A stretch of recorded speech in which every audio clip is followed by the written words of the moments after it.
Hello everyone. In this video, I would like to explain about the classful addressing, which is very important at the exam point of view.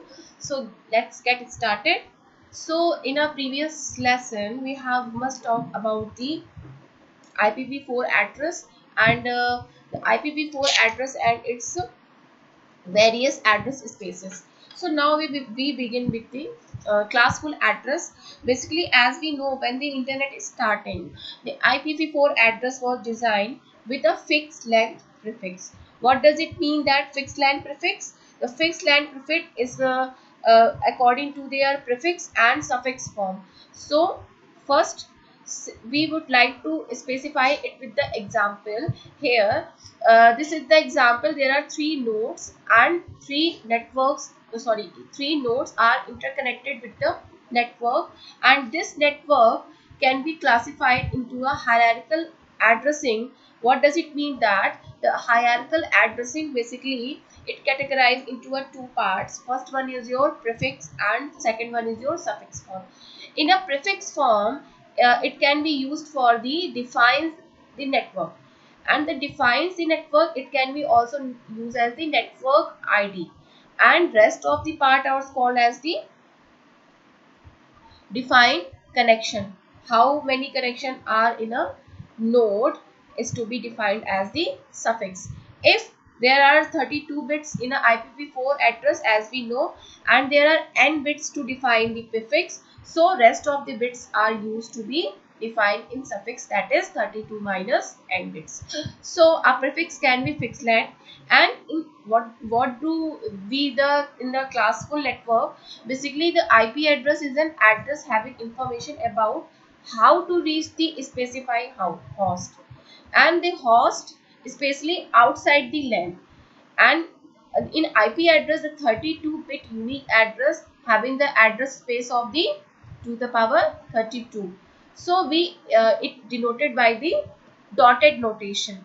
In the dotted notation, in a classful addressing and the classless addressing. The classful addressing, it is also a logical addressing, and the classful addressing where the whole address space was divided into a 5 classes.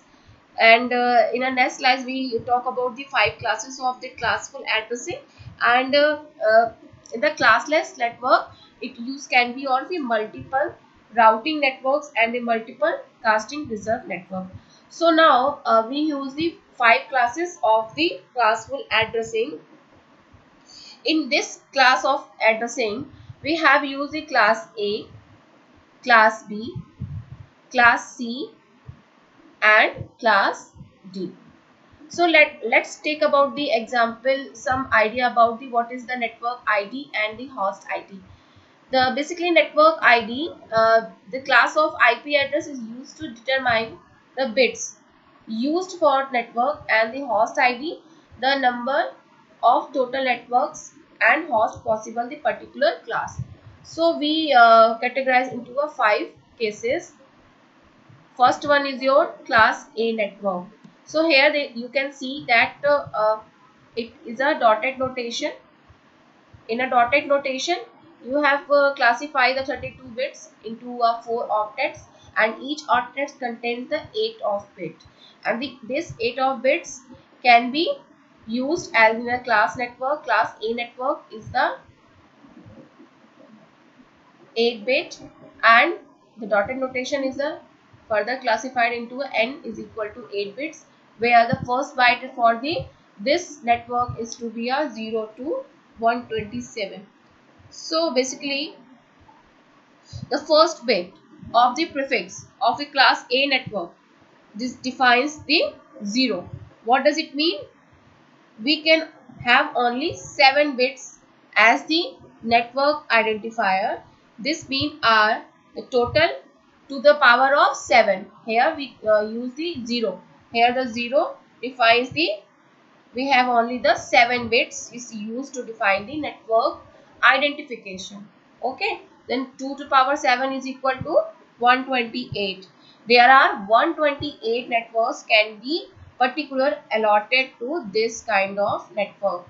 So This class can be assigned to only 128 organizations in the world, but each organization needs to have a single network. You may write down, each organization needs to have a single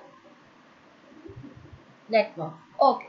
Now the class B network. Here the class B networks contains the 16 bits. Network length is the 16 bits.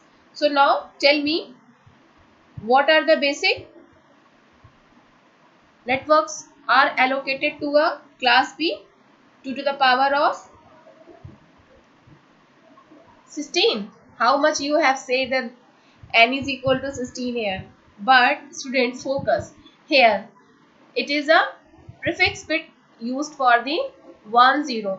So if we go on the previous slide, the prefix bit is the n bits. So rest of the bits are 32 minus n. So hopefully you are understand that all you have say that n is equal to 16, right? But since first two bits, here see the first two bits which are in binary notation, and binary notation is called as the base 2, right? In 10 base 2 then defines the class. So we can only have 14 bits as the network identification. Hope you understand well the 14 bits of the network identification, and this means there are only to the power of 14 networks are possible. Okay.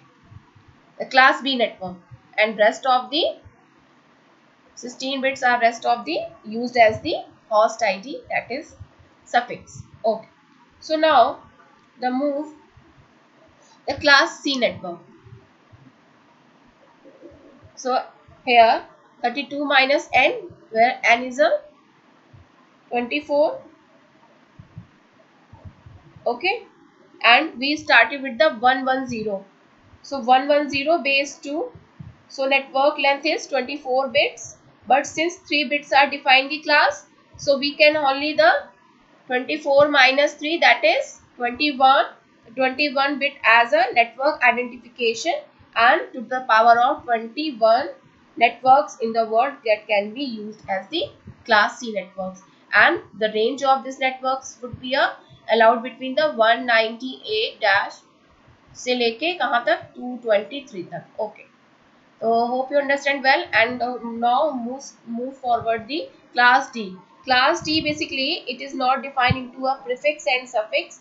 It is used for the multicasting address. The multicasting address we use for each addressing, and uh, for the supernetting also. So class D is not a divide into this part of here. You can see the where is n is equal to not applicable. The range only rests n is equal to 8, n is equal to 16 for class B, n is equal to 8 for class A, and n is equal to 24 the class C networks. And the class D network, all the address that started with the 1111 in binary block belongs to class E, that is reserved for the future use, and this range is range into a parts of the 240 से लेके 255 तक. It can be divided into a prefix and suffix because it can be used for the reserve purpose. So how much if you say that class E address were almost never used and wasting the whole class. So there are so many problems in a logical addressing, because in the class A and B and C is used for the only the prefix and suffix IDs, but the class D and E are for the multicasting address and reserved for the future use. So there's logical drawback of this class, because the classful addressing, what about the classful addressing, we allocate only a in a 4 octet, and each and every address the range from the 0 to 255. So if we move further, there are so many advantage, and the routing of the packets more difficult, because this idea it did not work either, because the 256 address available in the class C block, while we have used the subnetting. Okay, because the subnetting we have to use already the uh, divide into a larger block into a smaller one.